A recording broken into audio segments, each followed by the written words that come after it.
Salut les amis, je suis dans la cour intérieure de chez ma fille en Australie. Je viens de terminer l'assemblage de pas mal de petites vidéos là, que je vais vous présenter à la suite de cette petite introduction-là.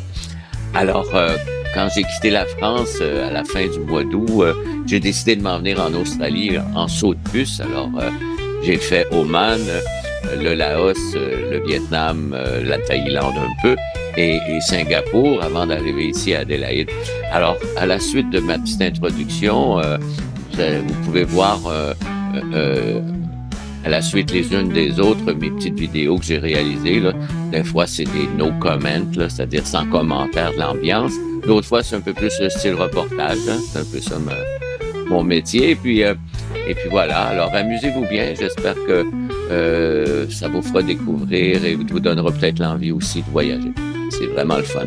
Et à Oman, j'ai pogné de quoi en maudit.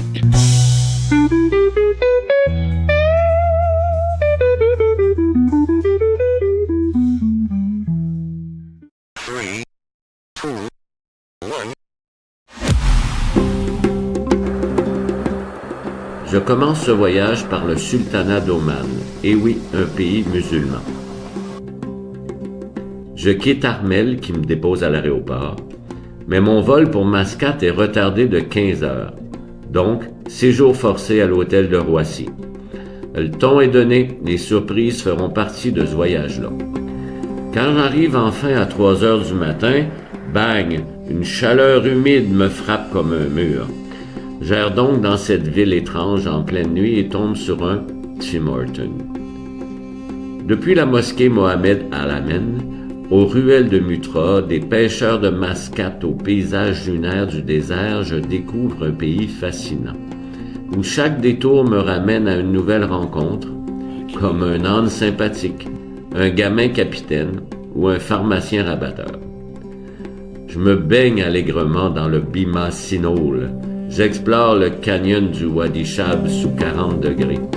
Je dors sous la tente en compagnie des chameaux et j'explore le souk parfumé de Nizwa. Wow.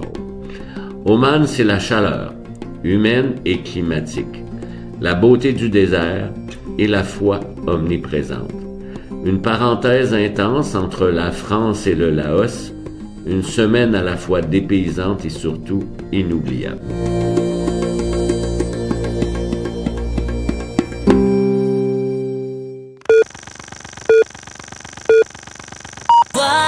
Voyage, vol dans les hauteurs, au-dessus des capitales.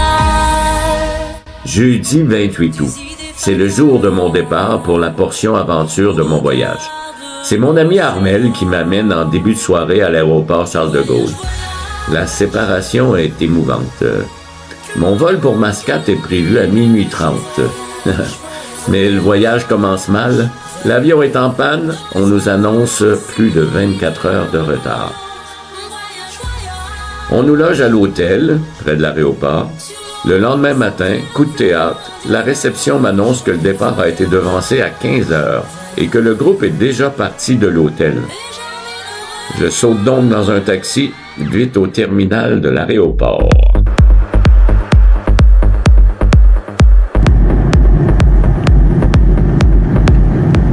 Quand j'atterris enfin à Mascate à 3 heures du matin, c'est comme entrer dans un four humide. Un mur de chaleur me tombe dessus. L'air colle à la peau. Je récupère la voiture de location et je pars errer dans la nuit. Et la première enseigne où je m'arrête est un Tim Hortons. Oui, même ici au bout de la péninsule arabique. Le soleil se lève. Sur la plage, des pêcheurs tirent leur embarcation traditionnelle à l'eau. Ils perpétuent une tradition vieille de plusieurs siècles, bien avant que le pétrole ne change tout. Ici, c'est la mer d'Oman qui parle, la vraie richesse du pays. Je poursuis vers la mosquée Mohamed Al-Amen, un bijou tout en marbre blanc. À l'intérieur, un lustre monumental, un immense tapis persan, l'un des plus grands du monde. Il couvre une surface de 4343 mètres carrés et a été fabriqué à la main en Iran. La mosquée elle-même peut accueillir 20 000 fidèles. C'est à la fois sobre et grandiose. Oman s'est ouvert au monde dans les années 70 et ça se sent. Tradition et modernité s'y mêlent sans heurts. En chemin vers mon hôtel, je m'arrête dans un village où l'eau est plus précieuse que l'or. Les habitants y entretiennent encore leur fallage, ces rigoles d'irrigation vieilles de 2000 ans. Un murmure d'eau dans le désert, c'est la vie qui coule, discrète mais essentielle. Le soir venu, je grimpe au fort Mutra, vestige portugais qui surplombe le vieux port. Je suis au fort de Mouchraf. Je sais pas si je l'ai dit comme faut. Faut monter, puis heureusement. On va mettre des ventilateurs. Comme ça, si on a besoin de se reposer, ben, on a un peu de vent pour nous rafraîchir. En bas, le souk s'anime. Encens, tissus, épices foisonnent. Je suis vraiment ailleurs et c'est exactement ce que j'étais venu chercher. Le lendemain, cap sur Sour, ancien port du commerce maritime. Premier arrêt, le Bima Sinol, un trou d'eau turquoise formé, dit-on, par un météorite. À l'arrivée, je suis accueilli par des chèvres curieuses et le gardien du site qui est bien fier de sa légende. Cette cavité remplie d'eau contraste dans ce paysage aride et je manque pas cette occasion de me baigner dans le trou.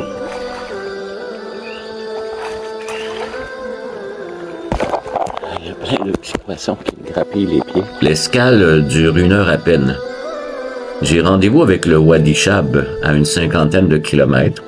Un canyon spectaculaire qu'on atteint d'abord en barque.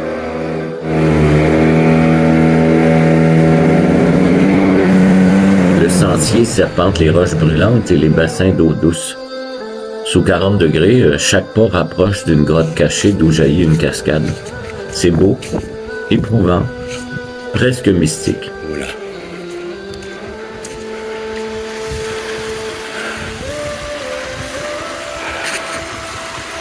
Et c'est assez magnifique comme décor. J'ai hâte de voir ce qu'il y a au bout parce que c'est chaud.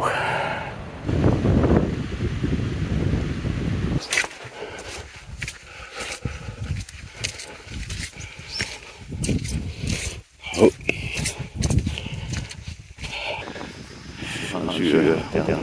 J'ai perdu ma bouteille. Ça va pas bien. Oh. Il m'a rafraîchi.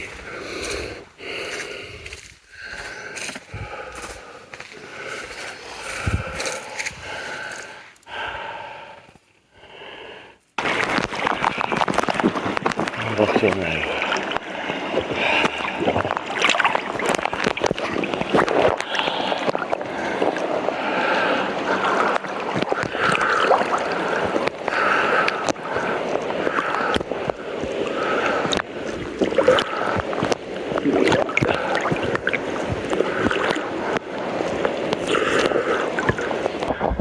Ça fait quand même du bien là, de se rafraîchir.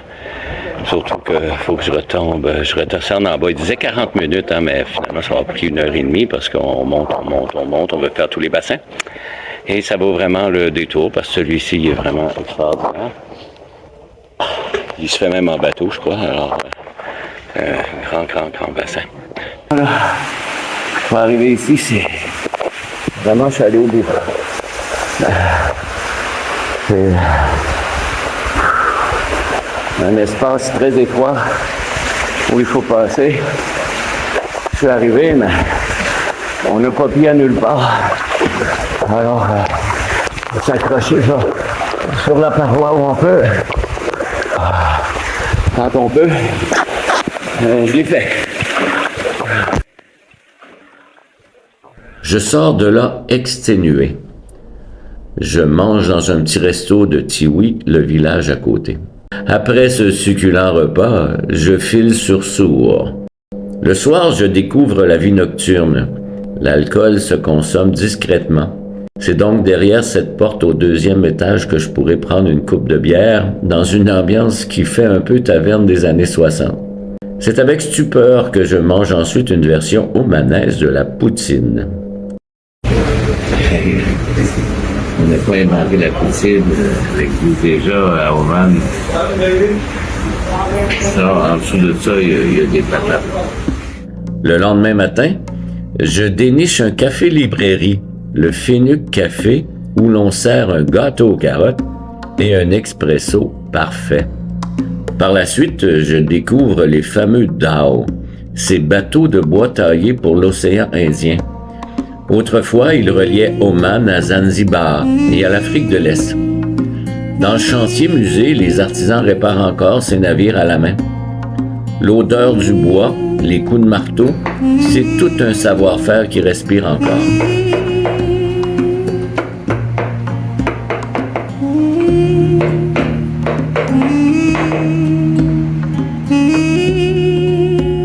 En après-midi, direction le désert.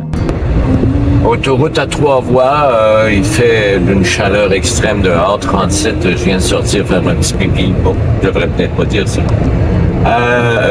Vraiment, je me demande comment la voiture fait pour résister à cette chaleur. Le 37, c'est la température.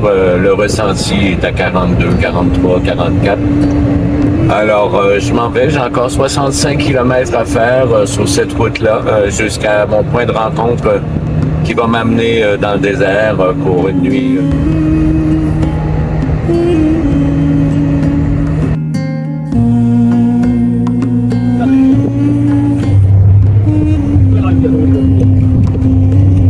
Trois jours à peine depuis Paris, et me voilà seul sous une tente au milieu des dunes. Et oui, je passe la nuit ici. Il y a eu une tempête de sable tantôt, là, elle s'est calmée un peu. La chaleur est écrasante. Je vais à la rencontre des chameaux tout près et dîne avec le propriétaire, car je suis le seul client. Il n'y aura pas d'étoiles cette nuit-là, mais dormir dans le désert, c'est déjà un rêve accompli. Le lendemain, je roule vers Nizwa, ancienne capitale du sultanat. Au pied des montagnes Hajar, la ville respire encore la grandeur d'autrefois. Son souk déborde d'épices, de dattes, d'encens et de parfums. Car ici, le parfum, c'est un langage social, une signature. Je visite ensuite le fort de Ninois, bâti au 17e siècle. Sa tour circulaire domine la ville, symbole d'un Oman fier et stratégique. Les ruelles alentour racontent un autre temps, celui des caravanes et des sultans. À la sortie du souk, je tombe sur un marché de rue improvisé. En tout cas pour moi qui a l'air improvisé.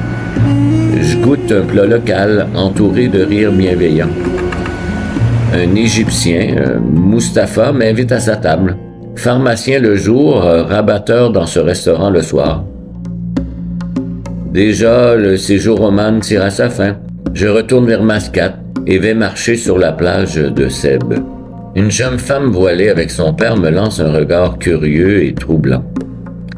Dans ses yeux, j'entrevois toute la complexité d'Oman, entre foi et modernité, tradition et ouverture. Un homme s'approche, il promène un perroquet vert, qu'il me dépose sur le bras, moment surréaliste avant le départ. En voiture, je traverse par la suite un quartier verdoyant, réservé surtout aux plus riches, j'imagine, irrigué par l'eau désalinisée, parce que l'eau, c'est un luxe ici. Avant de quitter pour l'aéroport, je visite la grande mosquée du sultan Qaboos. Tout y est monumental, le dôme, le tapis, le chandelier géant. Un lieu à la fois spirituel et politique, reflet d'un islam tolérant, ancré dans sa foi et sa modernité. Une semaine à peine et j'ai l'impression d'avoir traversé plusieurs époques. De la France au désert, des pêcheurs aux mosquées, j'ai vu un pays fier, discret, aride, et où les femmes sont complètement effacées.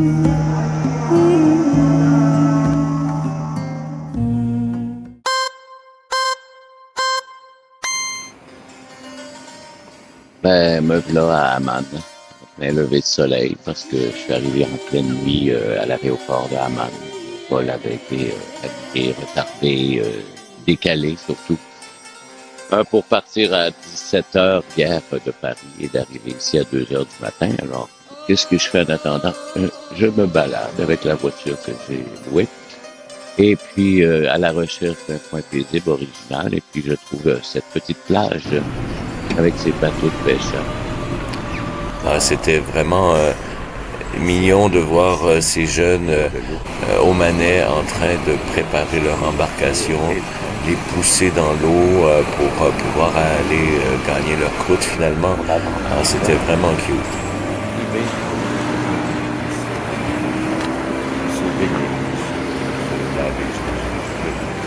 Alors après ce moment délectable de lever de soleil dans un endroit magique avec ces pêcheurs, je suis allé me recueillir dans une mosquée, oui c'est mon genre, à la mosquée Mohamed Al-Amen qui a été construite il y a une vingtaine d'années avec un tapis merveilleux, un tapis fabriqué en Iran d'une seule pièce et réassemblé à l'intérieur de la mosquée.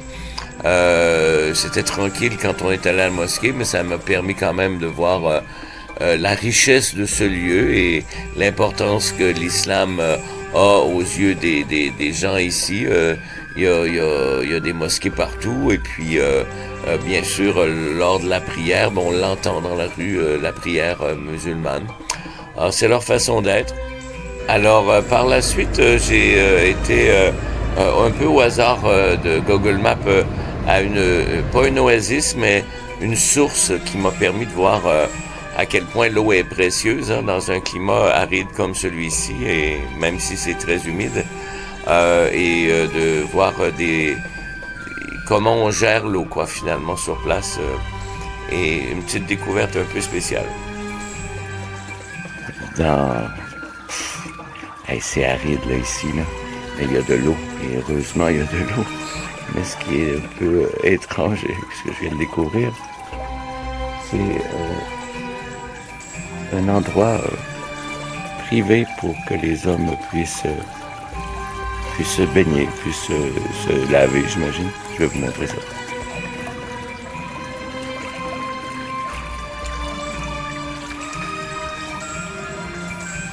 Alors, voici le lieu voici la piscine. Et j'imagine pour accrocher ses vêtements, des petites barres de fer. Alors on s'allonge dans l'eau fraîche. On va dire par 40 degrés, ça doit être bon. Mon aventure à Oman commence aujourd'hui. Elle va être courte, 6 jours, mais elle va sûrement être intense. En tout cas, elle commence chaude parce que c'est chaud et humide. Le ressenti est à 42 actuellement et on est juste à 5h30 du matin. On va plus tard à quoi ça ressemble, mais il y a la climatisation dans l'auto, il y a la climatisation dans les hôtels. Mais mon but, c'est pas de rester dans l'auto, ni de rester dans une chambre d'hôtel, mais bien de me balader. Alors, on va souffrir un peu. C'est pas grave, on est ici aussi pour vivre une aventure et puis la chaleur va en faire partie.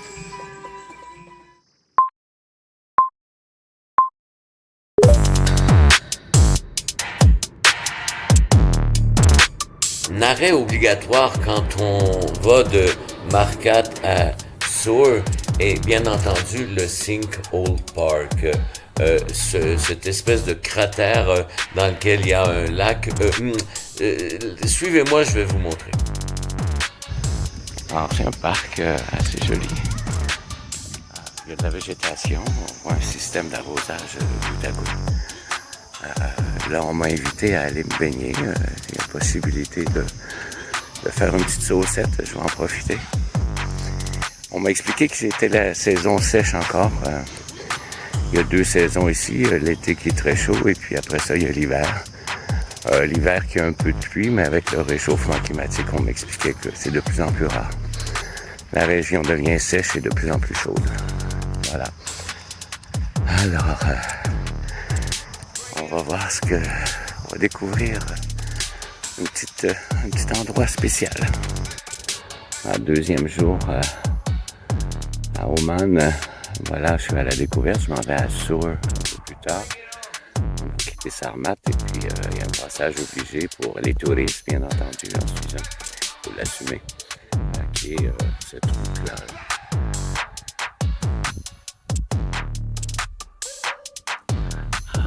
Je vais aller me baigner. On va aller voir ce que ça donne.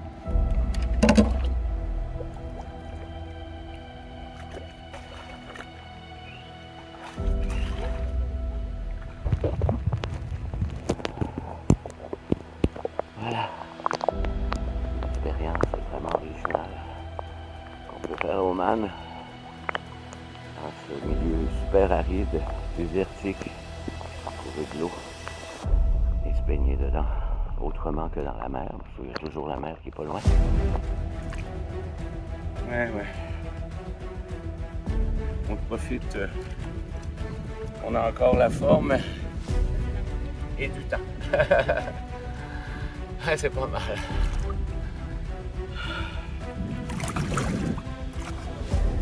Moins d'une heure plus tard, je me retrouve à Wadi Shab. Good boy. L'exploration de Canyon commence avec ce garçon qui nous amène de l'autre côté de la rive.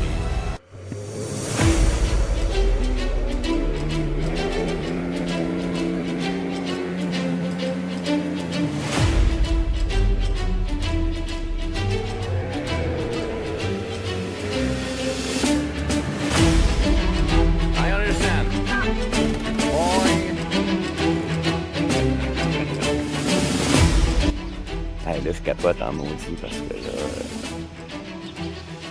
on est à l'aventure pour vrai. Le petit garçon, il conduisait bien son petit bateau. Allez, on part à l'aventure ici maintenant, dans un autre petit oasis. Là.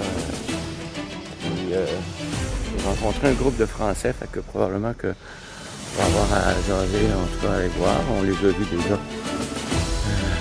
Alors, c'est assez magnifique comme décor.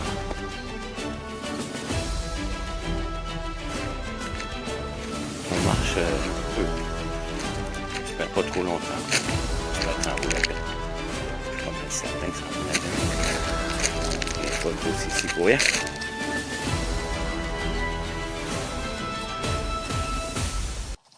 Un peu de fraîcheur. On marche quand même longtemps sur le sentier. Et puis, c'est pas si long, c'est surtout qu'il fait tellement chaud. Alors, lorsqu'on rencontre un peu d'ombre, on en profite. Et on va trouver l'eau. Aussi, ça fait du bien.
Ça fait quand même du bien là, de se rafraîchir. Surtout qu'il faut que je retombe, je redescende en bas. Il disait 40 minutes, hein, mais finalement ça va pris 1h30 parce qu'on monte, on veut faire tous les bassins. Et ça vaut vraiment le détour parce que celui-ci est vraiment extraordinaire. Il se fait même en bateau, je crois. Grand bassin. Franchement, là, pour arriver ici, c'est vraiment chalet au bout. C'est un espace très étroit où il faut passer. Je suis arrivé, mais on n'a pas pied à nulle part. Alors, s'accrocher sur la paroi où on peut. Quand on peut, je l'ai fait.